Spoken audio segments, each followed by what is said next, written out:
You chose the wrong real estate agent. What now?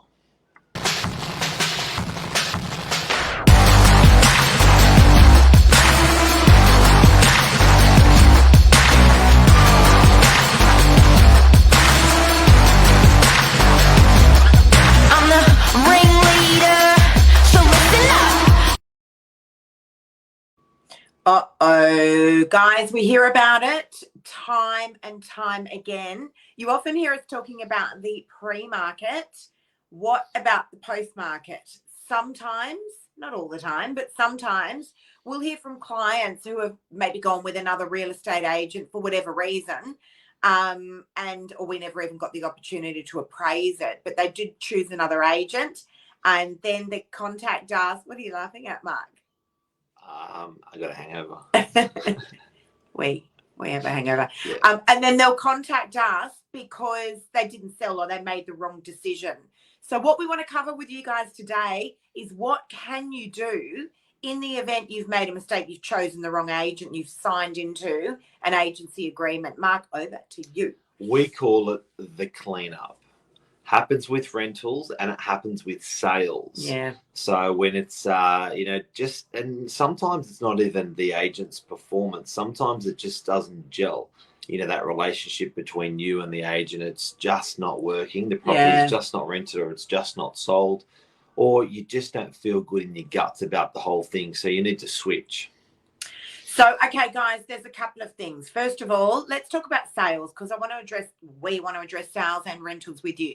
So sales, you've signed in with an agent, and let me give you a scenario of what happened last year with a client to give you a real living example. I had a client who signed in with an agent, and it was the 18th of December.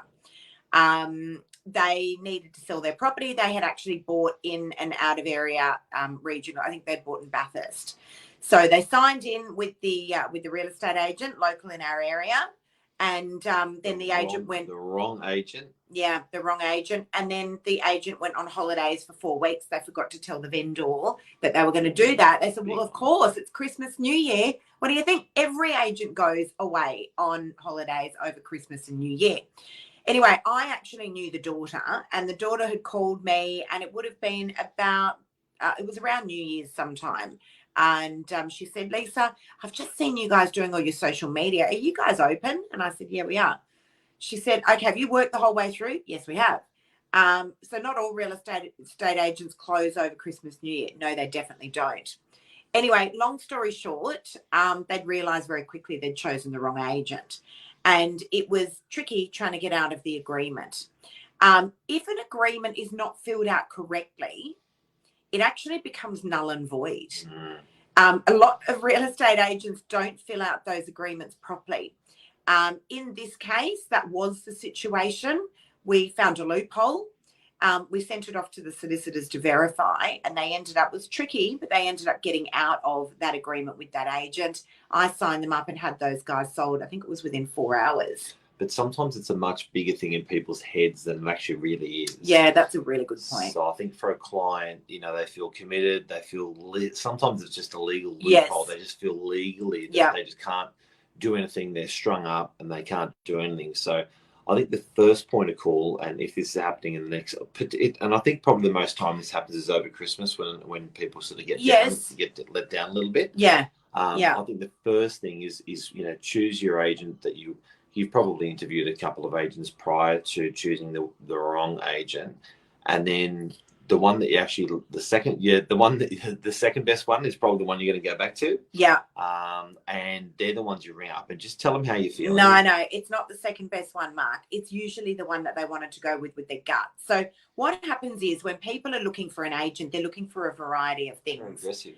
They're looking for a variety of things. So you've got to work out what is it that drives that vendor. So you've got to know as an agent what are the trigger points and what are the right questions to ask so that you know how to answer accordingly. But some vendors are just purely driven by commission, right? Yeah, so good point. Some are just purely driven by trust. Some don't care about the commission. They just want the result and to know that they're in great safe hands.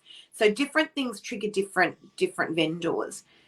But the truth is, Mark, is that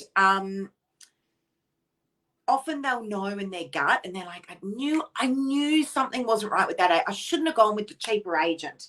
I knew I should have gone with, whoever the other agent was. And then they're kind of stuck. The other thing that we see that happens a lot is that, clients have signed on with an agent,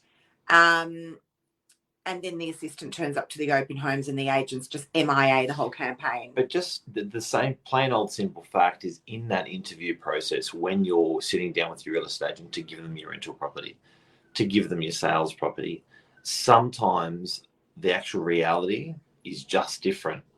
Do you know what I mean? So the pitch was perfect. Yeah. The pitch was great. It was an amazing 30 minutes and let's go. And the reality of when it's on the market for sale or when it's on the market for rental is very, very different. Yeah. So I think at the end of the day, you've got to, that's okay. Like, if it doesn't work out, it doesn't work out. But I think people being able to switch, that all important switch. And understand, guys, so understand that you can. Understand that you can. Yes, we have a thing called an exclusive agency agreement. Understand that if you're not happy with your agent for whatever the reason might be, start off by having a good old-fashioned conversation with the agent. Yeah, that's a good idea. And just say, that's a good idea. You're not what I thought you were going to be. You were sitting in my living room last week, and this week you're a completely different person. Between the eyeballs. All right. So have the conversation. Number 2, review the agency agreement or send it over to the real estate agent that you should have chosen for them to review it. And I always say to my clients, that's okay. Take out all the bits and pieces that you don't want me to see. Yeah. What the commission was, I don't care to see all of that. It's like getting a second opinion from a doctor. Yeah, exactly. So have we covered that on sales? Because I also want to talk about the rental agreements as well, Mark. This is a big one that we get asked a lot. It's all similar. Like, I think we have. It's not similar. I think we have. Yeah, they're not similar. She's very aggressive today.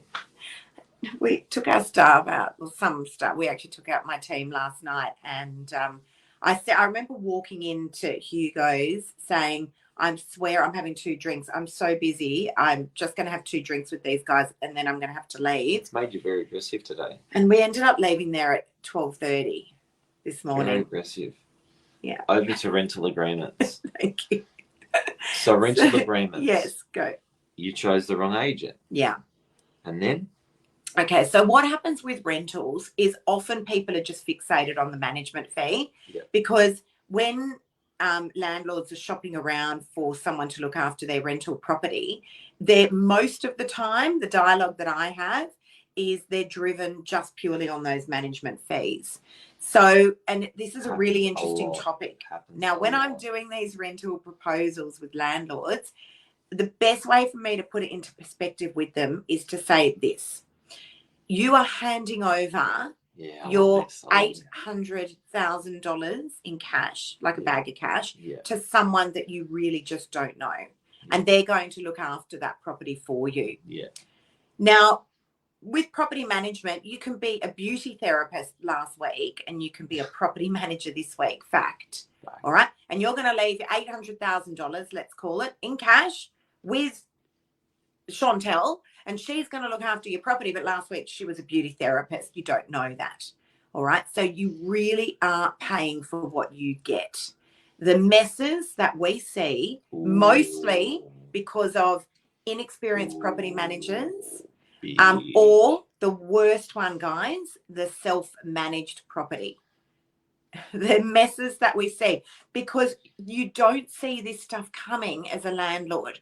But when it hits you, like you've been taken to tribunal, the tenant sabotaged your property, rent wasn't being paid, it happens like that. Yeah.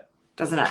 And, on some of these tribunals for commercial and residential, we've been sitting in rooms for 10 hours with tribunal members and tenants on behalf of landlords. Yeah. The lead up to those 10 hours has been another probably 10 or 20 hours of conversations, emails, letters. Like, the chess game that's played by a good property manager to get a good result is absolutely huge. And how do you evaluate that when you're choosing an agent? It's really, really hard. It's really hard. How do you have years that of experience? Yeah. Years of experience. Absolutely. Yeah. I think it's really, really important, guys. So when you're choosing your real estate agent for rentals, I think an experienced agency that that prides themselves in property management is absolutely critical, because most don't. 90% of agents are just, and you know, Mark, the they're reality, chasing the sales. They're not chasing to look after you in rentals. No. It's very, very important. Yeah. So guys, we're referring to rentals now. Now, just on these rental agreements, so let's call it a 90-day notification period that's required if you want to get rid of your managing agent. All right. If you are not happy with your managing agent, getting out of a rental agreement is a walk in the park. We do all the hard work for you. It's an absolute walk in the park. So all you need to do is speak to the agent that you're actually giving your management to and say, there you go, you look after it. So for us, if we're taking over a management, Mark, what we do is we give the letter to the old agents to say that we're actually going to be cancelling the agreement on behalf of Mr. and Mrs. Smith. We call it a handover letter. A handover letter. And then we will pay out that notification period. So if it's 60 days, we will pay that notification period out. At no cost to the landlord. Correct. Just to make the process super easy. And within a matter of days, we've got files and keys and we've taken over that property for you. It's a walk in the park. Big myth is that you can't change your tenant when you must change your tenant when you change your agent, and that's not the case. You can actually keep your existing lease, you can keep your existing tenant, and you can switch your agent for rentals at any time, normally 30 days notice, and normally the new agent will just pay out the old agent. Yep, correct. So guys, the bottom line here is you do not need to stay with a real estate agent or a property manager if you are not happy. Mark, actually, you're really good at talking about this as well. If someone's back to sales, if someone's in an exclusive agency agreement, you can actually we had this situation happen in DY where a vendor had signed up with another agency and she was extremely unhappy. The agent was disgraceful in his communication with the vendor, particularly when an old lady, particularly when she actually wanted to terminate the agreement. There was disgusting behavior that went on. Anyway, we ended up signing her up as well under an exclusive agency. Do you want to explain that? Selling it for 60 grand more than what that agent had at auction the week before, 2 weeks before. But there were 2 agreements running. 60 grand more. That agent still had an exclusive agency agreement. We wouldn't let the old client out. Had a 60-day agreement, had an exclusive agency agreement as well. The owner was like, you know what? If you're getting 60 grand more, I'm happy to pay the old agent and you, because I'm still getting more money than what I had at auction.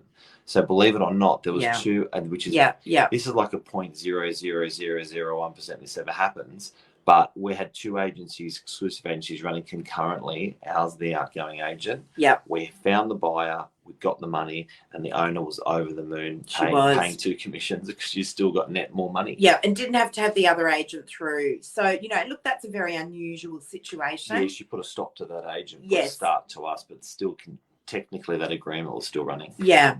But, look, again, there are ways that you can get out. Guys, if you are watching this and you're one of those people and you've signed up with the wrong agency, whether it be a sales agent or a, property management, please reach out to us. We're really happy to help you. Even if you're not in the area or not making any money, we're happy to help.